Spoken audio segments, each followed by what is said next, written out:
God, earthquake, whoa. Film diawali dengan memperlihatkan seorang sersan bernama Rasmussen yang sedang menggiring para tawanan menuju suatu tempat. Ia terlihat begitu marah ketika tahu ada salah satu tawanan yang membawa bendera. Ia pun langsung menghajar tawanan tersebut hingga babak belur.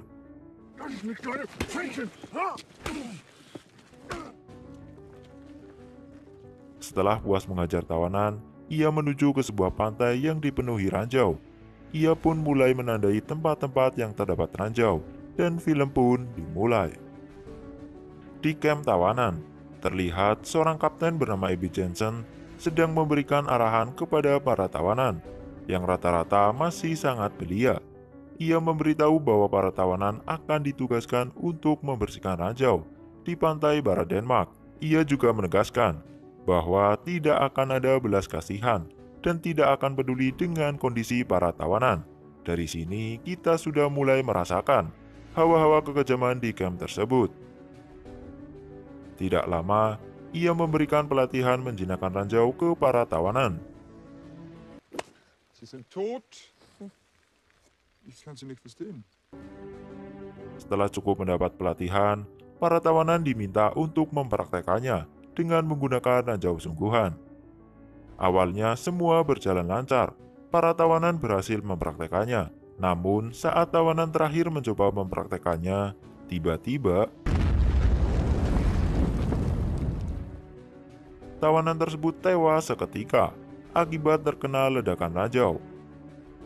Setelah insiden tersebut, mereka dipertemukan dengan Sersan Rasmussen yang akan memimpin sekaligus mengawasi mereka. Mereka pun berkenalan satu persatu dengan Sersan, mulai dari Sebastian, kemudian si kembar Werner dan Lesnar, Ludwig, Helmut, dan yang lainnya. Tidak lama kemudian, mereka semua menuju ke pantai.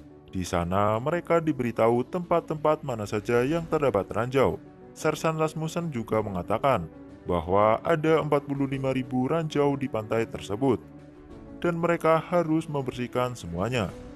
Mereka dijanjikan boleh pulang ke Jerman jika semua ranjau telah selesai dibersihkan. Sersan Rasmussen juga menegaskan bahwa jika ada salah satu di antara mereka yang mencoba kabur, maka akan ditembak mati. Dengan perasaan takut dan penuh was-was, para tawanan mulai melakukan pekerjaannya. Di bawah terik matahari yang sangat menyengat, mereka semua bekerja dengan sangat hati-hati, karena kesalahan sekecil apapun akan membuat ranjau meledak dan menewaskan mereka. Sore hari pun tiba. Mereka semua disuruh untuk tidur oleh Sersan Rasmussen. Nampaknya, semua kegiatan mulai dari bangun sampai tidur semuanya diatur oleh Sersan Rasmussen. Keesokan harinya, mereka semua kembali melakukan pekerjaan rutinnya, yaitu menjinakkan ranjau, pekerjaan yang sangat berbahaya. Namun harus bagaimana lagi? Mau tidak mau mereka harus menjalaninya. Keinginan untuk pulang ke rumah dan bertemu ibu serta ayah menjadi satu-satunya penyemangat mereka. Ludwig yang sudah sangat lapar, karena 2 hari mereka tidak diberi makan, meminta Sebastian yang merupakan tawanan paling berani untuk membujuk Sersan Rasmussen. Di sela-sela istirahat, Sebastian mencoba untuk membujuk Sersan agar memberikan makanan. Tapi Sersan Rasmussen tidak peduli dengan hal itu. Ia malah mengatakan, jika salah satu di antara tawanan ada yang mati, ia tidak akan peduli. Rasa benci dan dendam terhadap Nazi benar-benar sudah memenuhi hatinya. Hingga akhirnya, di suatu malam karena sudah tidak bisa menahan lapar, Helmut memutuskan pergi mencari makanan. Di hari berikutnya, saat mereka sedang menjinakkan ranjau, Wilhelm yang nampaknya kurang sehat, tiba-tiba muntah dan membuat ranjau yang ada di depannya meledak. Seketika ia terkena ledakan tersebut yang menyebabkannya terluka parah, bahkan sampai kedua tangannya hancur. Sebastian langsung menolongnya dan ia langsung memanggil Sersan Rasmussen untuk meminta bantuan.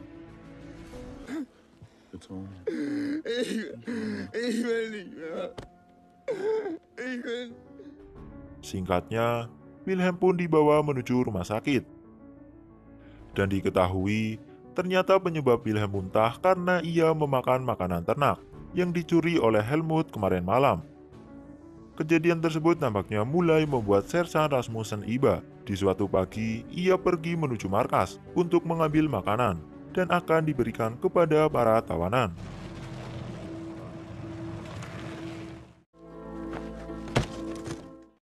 Para tawanan yang melihat sudah ada makanan di depan pintu agak sedikit kaget, sekaligus senang. Mereka kemudian membagi makanan tersebut dengan adil. Semua tawanan makan dengan lahap dan tampak sangat menikmatinya. Setelah selesai sarapan, mereka semua kembali harus menjinakkan ranjau. Hampir 1 minggu lewat mereka menjinakkan ranjau, dan tak terasa, kini sudah cukup banyak ranjau yang berhasil mereka jinakkan. Sore hari pun tiba, dan Sersan Rasmussen seperti biasanya menyuruh para tawanan untuk tidur. Dan saat menjelang subuh, terlihat sekelompok tentara Denmark sedang mempermainkan para tawanan. Ludwig salah satunya yang dipermainkan. Ia dikencingi oleh tentara Denmark. Sersan Rasmussen yang mendengar suara berisik dari luar, terbangun dari tidurnya. Ia langsung bergegas menuju sumber suara. Ia begitu kaget ketika melihat Kapten Abby Jensen sedang mempermainkan para tawanan. Ia pun meminta Kapten Abby untuk berhenti, karena ia membutuhkan para tawanan tersebut untuk menjinakkan ranjau. Sempat terjadi perdebatan kecil di antara mereka. Dan akhirnya, karena dirasa sudah puas mempermainkan para tawanan, Kapten Abby pun pergi. Saat Sebastian sedang menjinakkan ranjau, ia menemukan bahwa ranjau tersebut ada 2 pemicu yang terhubung ke ranjau lainnya. Ia pun memberitahukan ke Werner bahwa ada 2 pemicu yang terpasang di ranjau tersebut. Namun, Werner tidak mendengar karena memang jarak di antara mereka cukup jauh. Dan alhasil, saat Werner mengambil ranjau, terjadilah ledakan. Werner pun tewas seketika dan tubuhnya hancur berkeping-keping tanpa sisa. Lesnar yang merupakan kembarannya benar-benar syok melihat itu. Ia begitu terpukul dan mencari-cari di mana tubuh Werner. Ia mencoba ditenangkan oleh Ludwig. Di sisi lain, Sersan Rasmussen yang mendengar suara tersebut langsung berlari menuju sumber suara. Ia juga begitu syok ketika tahu Werner terkena ledakan ranjau. Lesnar pun dibawa ke penginapan. Ia disuruh istirahat oleh Sersan Rasmussen. Sersan Rasmussen mencoba menenangkan Lesnar yang tampak masih belum percaya bahwa saudara kembarnya telah tewas.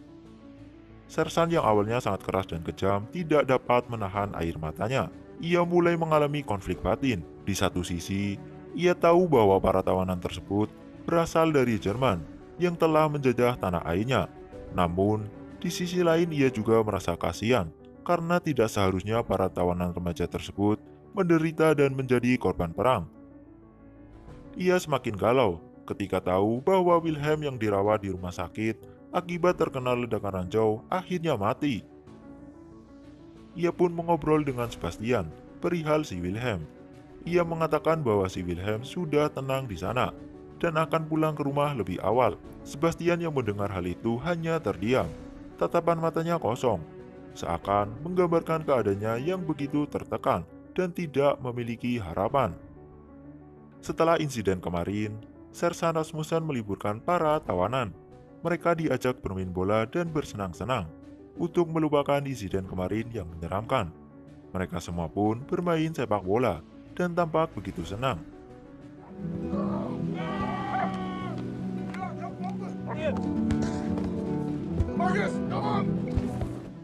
Di tengah permainan, datang 2 tawanan baru untuk menggantikan Wilhelm dan Werner yang telah tewas. Mereka bernama Joseph dan Albert. Di sisi lain, Lesnar nampak masih sangat terpukul. Ia memilih menyendiri dan tidak ikut bersenang-senang.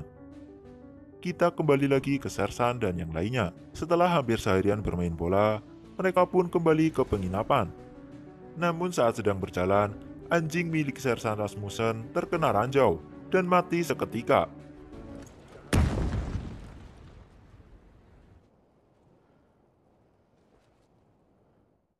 Ia pun marah dan menyalahkan Ludwig karena di tempat anjingnya terkena ranjau adalah blok atau bagian yang menjadi tanggung jawab Ludwig.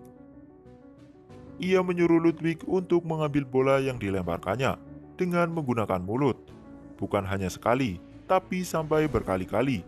Bahkan ia meminta Ludwig untuk bertingkah laku seperti anjing. Lauter.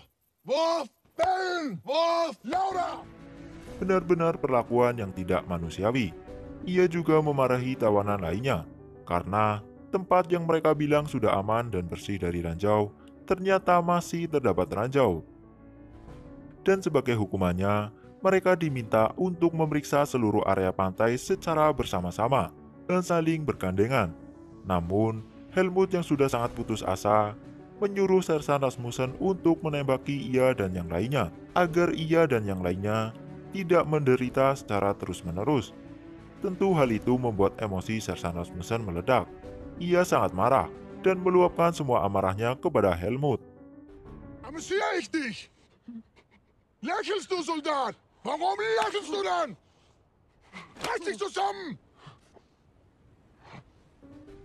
Singkatnya, saat hari masih sangat pagi, terlihat seorang ibu yang sedang meminta tolong kepada para tawanan karena diketahui anak perempuannya berada di sekitar pantai yang masih terdapat ranjau. Sebastian, Helmut, dan yang lainnya langsung berlari menuju pantai. Sesampainya di sana, Sebastian dengan sigap langsung mencoba menolong anak tersebut. Di saat bersamaan, Lesnar datang dan dengan tanpa rasa takut langsung menghampiri anak tersebut dan menolongnya. Anak tersebut berhasil diselamatkan. Namun, Lesnar yang sudah sangat frustasi dan putus asa setelah kehilangan saudara kembarnya, malah justru berjalan menjauh dari teman-temannya. Akibatnya, ia pun terkena ledakan ranjau dan seketika tewas, tubuhnya hancur berkeping-keping tanpa sisa. Sebastian yang merupakan tawanan paling berani dan paling kuat pun tak kuasa menahan sedih. Tidak lama, Sersan Rasmussen datang dan mencoba untuk menguatkannya, serta meyakinkan Sebastian bahwa semua ini akan segera berakhir dan mereka semua bisa pulang ke rumah. Tidak terasa, hampir 3 bulan waktu berjalan. Mereka sudah hampir menyelesaikan tugasnya. Sudah banyak ranjau yang berhasil mereka jinakan. Terlihat, Joseph, Albert, dan yang lainnya sedang memindahkan ranjau tersebut ke sebuah mobil. Namun tiba-tiba terjadi ledakan yang begitu besar. Ledakan tersebut sampai terdengar ke Sersan Rasmussen, Sebastian, Ludwig, dan Helmut yang sedang ada di pantai. Mereka pun langsung berlari menuju ledakan tersebut. Dan betapa terpukulnya mereka ketika tahu bahwa semuanya telah tewas dan tidak menyisakan apapun.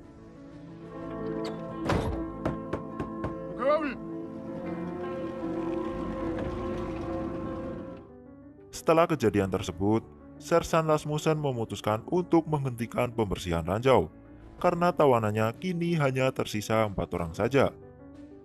Sebastian, Ludwig, Helmut, dan Rodolf akhirnya diizinkan untuk pulang ke negara asalnya. Namun, Kapten Ebi yang tahu akan hal itu langsung mencegahnya.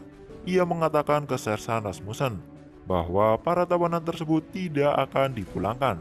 Mereka hanya akan dipindahkan menuju pantai lainnya yang juga terdapat ranjau. Mendengar hal itu, Sersan Rasmussen memohon kepada Kapten Ebi untuk memulangkan saja mereka. Namun, Kapten Ebi menolak dan tetap kekeh dengan pendiriannya. Løjer over for mig, du har pludselig for date. Ordren er gennemført. Ini, Sebastian, Ludwig, Helmut, dan Rodolf harus menghadapi kenyataan pahit lainnya. Harapan mereka untuk bisa pulang ke rumah pun sepertinya sirna. Terlihat wajah keputusasaan menghiasi mereka. Di sisi lain, setelah tidak digubris oleh Kapten Ebi, Sersan Rasmussen meminta bantuan orang dalam untuk membebaskan 4 tawanannya. Dan singkat cerita, saat para tawanan sedang diberitahu detail lokasi pantai yang akan mereka bersihkan, tiba-tiba Sebastian, Ludwig, Helmut, dan Rodolf dipanggil. Mereka disuruh untuk naik mobil.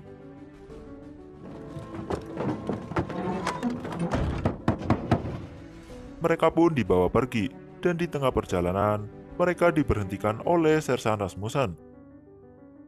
Dan tidak lama, Sersan memerintahkan mereka untuk pergi, menuju perbatasan Jerman, yang jaraknya dari tempat mereka sekarang hanya 500 meter saja. Akhirnya, mereka pun bebas dan bisa pulang ke rumah, berkat bantuan Sersan Rasmussen dan orang dalam. Itu dia alur cerita film Land of Mine. Jika kalian suka dengan video ini, silahkan tinggalkan like. Dan jangan lupa subscribe channel ini, serta nyalain notifikasinya.